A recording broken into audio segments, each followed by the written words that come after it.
Dear friend, एक बार फिर हम आपके सामने लेकर आए हैं करंट जीके। तो चलिए फ्रेंड, चलते हैं करंट जीके की ओर। सर्वोच्च न्यायालय ने पहला आर्टिफिशियल इंटेलिजेंस संचालित अनुसंधान portal supreme court for assistant in courts efficiency यानी सुपेस लॉन्च किया। सुपेस न्यायाधीशों को डाटा के संग्रह, तथ्यों की खोज, शब्दों को संसाधित करने में सहायता करेगा और जिसके बदले में समय की बचत और कार्य दक्षता में सुधार होगा। तो फ्रेंड, अपने सुप्रीम कोर्ट ने ये आर्टिफिशियल इंटेलिजेंस अनुसंधान पोर्टल, ये पूछा जाएगा फ्रेंड, जिसका नाम है स्पेस, और उसकी फुल फॉर्म है supreme court portal for assistant in courts efficiency. तो फ्रेंड, ये याद रखिएगा, बोलना नहीं है, ये आप याद रखिएगा। बहुत ही प्यारा क्वेश्चन है, जिसके शॉर्ट फुल फॉर्म है supreme court for assistant in courts efficiency, जिसको शॉर्ट में कहेंगे सुपेस। चलिए फ्रेंड, आगे चलते हैं। Artificial intelligence committee supreme court of India के पहले अध्यक्ष ने वर्ष 2019 में भारत के मुख्य न्यायाधीश के तौर पर शपथ के दौरान न्यायिक प्रणाली में आर्टिफिशियल इंटेलिजेंस का लाभ उठाने की महत्वाकांक्षी योजनाओं का उल्लेख किया था। किसने? बोबडे ने। और अब हाल ही में सीजीआई कौन है? रमन्ना, एन रमन्ना। और पहले कौन थे? बोबडे। तो ये याद रखिएगा, ठीक है। चलो चलते हैं अगले क्वेश्चन की ओर। ये देखिए, सीजीआई बोबडे ने सुप्रीम कोर्ट का पहला आर्टिफिशियल संचालित अनुसंधान पोर्टल एस ए स्पेस किया लॉन्च, ठीक है। चलो चलते हैं अगले क्वेश्चन की ओर। वियतनाम नेशनल असेंबली ने घोषित किए अगले राष्ट्रपति और प्रधानमंत्री। तो फ्रेंड, बता दें आपको, वियतनाम असेंबली ने अपने अगले राष्ट्रपति और प्रधानमंत्री की घोषणा की है, ठीक है। तो इसके बारे में हम आपको बताएंगे। चलते हैं। वियतनाम नेशनल असेंबली ने 5 अप्रैल 2021 को फोम मिन चिन को वियतनाम का अगला प्रधानमंत्री चुनने के लिए मतदान किया। वे कम्युनिस्ट पार्टी के सदस्य हैं, जबकि निवर्तमान प्रधानमंत्री क्यूएन जुआन फुक को देश का नया राष्ट्रपति नियुक्त किया गया, ठीक है। तो प्रधानमंत्री बने हैं फाम मिन चिन, और सॉरी, हाँ हाँ हाँ, और नए राष्ट्रपति गुयेन जुआन फुक और प्रधानमंत्री फॉम मिन चिन। चलो चलते हैं आगे। प्रधानमंत्री मोदी ने 11 अप्रैल से 14 अप्रैल के बीच देश भर में टिक्का उत्सव बनाने की अपील की। तो बताएं फ्रेंड, ये अप्रैल में टिक्का उत्सव मनाया गया है, ठीक है। और शायद आज से स्टार्ट होगा ये, 11 अप्रैल से 14 अप्रैल के बीच। तो आपसे पूछा जाएगा कि टिक्का उत्सव उत्सव या महोत्सव कब बनाया गया? तो अप्रैल में मनाया गया, ठीक है फ्रेंड। तो इसके बारे में हम चर्चा करेंगे। 11 अप्रैल से लेकर 14 अप्रैल के बीच टिक्का उत्सव बनाया गया। प्रधानमंत्री जी ने कहा कि 11 अप्रैल को ज्योतिबा फुले जी की जन्म जयंती है और 14 अप्रैल को बाबा साहिब की जन्म जयंती है। उस बीच हम सभी टिक्का उत्सव मनाएंगे। पीएम ने कहा कि दुनिया भर में रात्रि कर्फ्यू को स्वीकार किया गया है, इसे अब हमें नाइट कर्फ्यू को कोरोना कर्फ्यू के नाम से याद रखना चाहिए। तो नाइट कर्फ्यू को कोरोना कर्फ्यू के नाम से जाना जाना चाहिए। ये भारत के प्रधानमंत्री ने कहा कि अब नाइट कर्फ्यू को कोरोना कर्फ्यू के नाम से याद रखें। और 14 अप्रैल को बाबा साहेब की जयंती है और 11 अप्रैल को ज्योतिबा फुल्ले की जयंती है। तो इसे याद रखेंगे फ्रेंड। चलो अगले क्वेश्चन की ओर। भारतीय रेलवे ने भारतीय रेलवे ने दुनिया के सबसे ऊंचे रेलवे ब्रिज के आर्च का काम पूरा किया।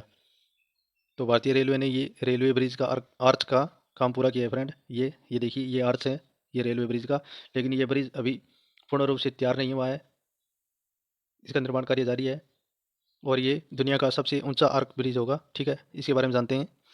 यह चिनाब पुल दुनिया का सबसे ऊंचा पुल है और यह उधमपुर श्रीनगर बारामूला रेल लिंक परियोजना का हिस्सा है। कश्मीर में चिनाब नदी पर arc arc of Chenab bridge तैयार किया गया है। ब्रिज की ऊंचाई है वो 359 मीटर है, जो एक वर्ल्ड रिकॉर्ड है, ठीक है। और ब्रिज की लंबाई 1315 मीटर है, ऊंचाई है 359 मीटर, ठीक है।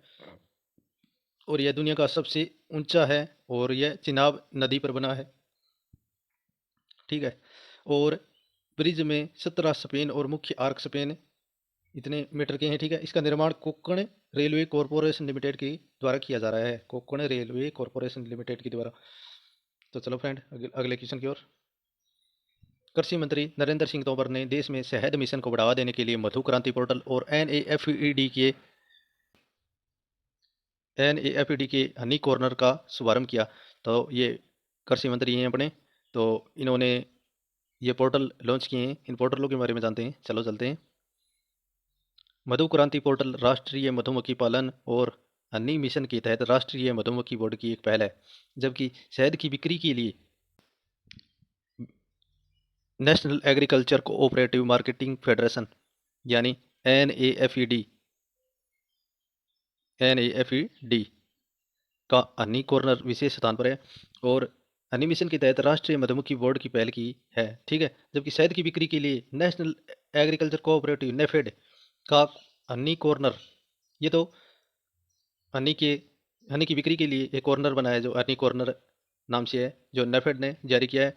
और एक दूसरा मधुमक्खी पोर्टल जो मधुमक्खी पालन से संबंधित है। मधुमक्खी पोर्टल मधुमक्खी पालन से संबंधित है, ये याद रखेंगे आप, ठीक है। चलो आगे चलते हैं। जानवरों के लिए दुनिया का पहला कोविड-19 टीका हाल ही में रूस द्वारा पंजीकृत किया गया है। तो ये अपनी तरह से दुनिया में जानवरों के लिए पहला कोविड-19 टीका बनाया है, तो जो रूस ने बनाया है, और इसका नाम है कॉर्नीवैक कोव, ठीक है। तो इस टीके के बारे में चलो जानते हैं। इस वैक्सीन के नैदानिक परीक्षण अक्टूबर 2020 में शुरू हुए थे और उन्होंने बिल्लियों, कुत्तों, मिंक, लोमड़ियों और अकटिक लोमड़ियों जैसे विभिन्न जानवरों को इस परीक्षण में शामिल किया था। रूसी वैज्ञानिकों के अनुसार इस वैक्सीन के उपयोग से वायरस के उत्परिवर्तन म्यूटेशन को रोका जा सकेगा। तो फ्रेंड, इसके बारे में हम जान चुके हैं, ठीक है। तो अगले क्वेश्चन की ओर बढ़ते हैं। राजस्थान प्रत्येक परिवार को 5 लाख का स्वास्थ्य बीमा देने वाला देश का पहला राज्य बना। तो राजस्थान की सरकार ने स्वास्थ्य बीमा दिया है और ये अपनी तरह से पहला बीमा है, तो इसके बारे में हम जानते हैं।